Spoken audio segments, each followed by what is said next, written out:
सीधे लेके चलते हैं आपको गुजरात की सूरत, जहां पर मुख्यमंत्री भूपेंद्र पटेल क्या कुछ कह रहे हैं, सुनते हैं। मोटो सोलार पार्क પાટણના ચારણકામાં શરૂ કરાવ્યો।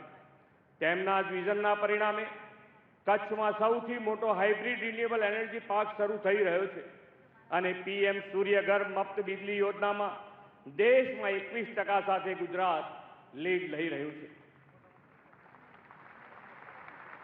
2070 સુધીમાં ભારતને નેટ ઝીરો એમિશન કન્ટ્રી બનાવવાનું વડાપ્રધાનશ્રીનું કમિટમેન્ટ છે। આ માટે તેમણે ક્લીન ગ્રીન અને રિન્યુએબલ એનર્જી સાથે ગ્રીન ગ્રોથની દિશામાં આગળ વધવાની પ્રેરણા આપી છે। ગુજરાત તેમના દિશા દર્શનમાં ગ્રીન ગ્રોથ સાથેનું સસ્ટેનેબલ ડેવલપમેન્ટ મોડલ બનાવવા સંકલ્પબદ્ધ છે। વડાપ્રધાનશ્રીએ કુદરતી સંસાધનોના જતન અને સંવર્ધનની પણ દિશા આપી છે। કેચ ધ રેઇન અભિયાન અને અમૃત સરોવરના નિર્માણથી વરસાદી પાણીના સંચય અને સંગ્રહને તેમણે જન આંદોલન બનાવ્યું છે। આ કેચ ધ રેઇન જળ સંચય જન ભાગીદારી 2.0માં આપણે 2.20 lakh rain water harvesting structure પૂર્ણ કર્યા છે। વડાપ્રધાનશ્રીએ દરેક જિલ્લામાં 75 અમૃત સરોવર બનાવવા આપેલી પ્રેરણાને આપણે 33 જિલ્લામાં 2703 અમૃત સરોવરના કામ પૂરા કરીને સાકાર કરી છે। આના પરિણામે સરેરાશ ભૂગર્ભ જળ સ્તર પણ વધ્યું છે। એક પેડ માં કે નામ અભિયાનમાં વધુને વધુ વૃક્ષો વાવીને ધરતી માતાને હરિયાળી બનાવવાનું આહવાન પણ વડાપ્રધાનશ્રીએ કર્યું છે।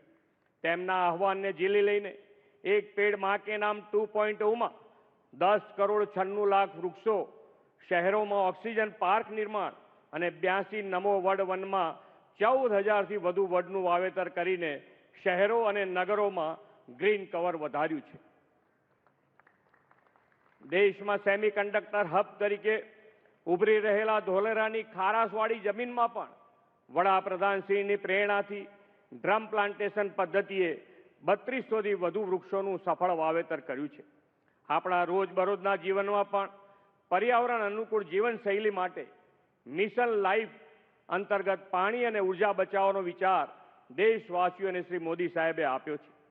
વર્તમાન વૈશ્વિક સંકટમાં આત્મનિર્ભરતા માટે બેક ટુ બેઝિકના મંત્રથી પ્રાકૃતિક ખેતીનો વ્યાપ વધારીને ગુજરાતને 8 લાખથી વધુ ખેડૂતોએ પ્રાકૃતિક ખેતીમાં જોડીને સાકાર કરી છે।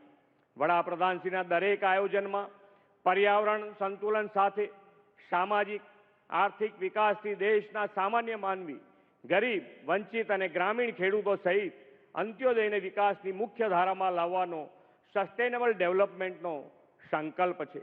આ માટે તેમણે શિક્ષણ, આરોગ્ય, વીજળી, રોડ અને રેલવે નેટવર્ક સહિતના ઇન્ફ્રાસ્ટ્રક્ચર ડેવલપમેન્ટને હંમેશા અગ્રતા આપી છે। આદરણીય શ્રી મોદી સાહેબના નેતૃત્વનો લાભ ગુજરાતને તો 2.5 દાયકા કરતાં વધુ સમયથી મળ્યો છે। વડાપ્રધાનશ્રીના હસ્તે 18,800 કરોડથી વધુની રકમના 24 જેટલા વિકાસ કામો આજે આપણને મળવાના છે। આજે તેઓ વનબંધુ આદિવાસી વિસ્તારને હાઈવે કનેક્ટિવિટી માટે નેશનલ હાઈવે પ્રોજેક્ટનું કામ પણ શરૂ કરવાના છે અને વડોદરા મુંબઈ એક્સપ્રેસવેના પેકેજ 6 અને 7ની ભેટ પણ આપવાના છે। આ નેશનલ હાઈવે પ્રોજેક્ટ રાજ્યની પ્રગતિનો રાજમાર્ગ સાબિત થશે। વિકસિત ભારત 2047ના નિર્માણમાં સંકલ્પમાં આ વિકાસ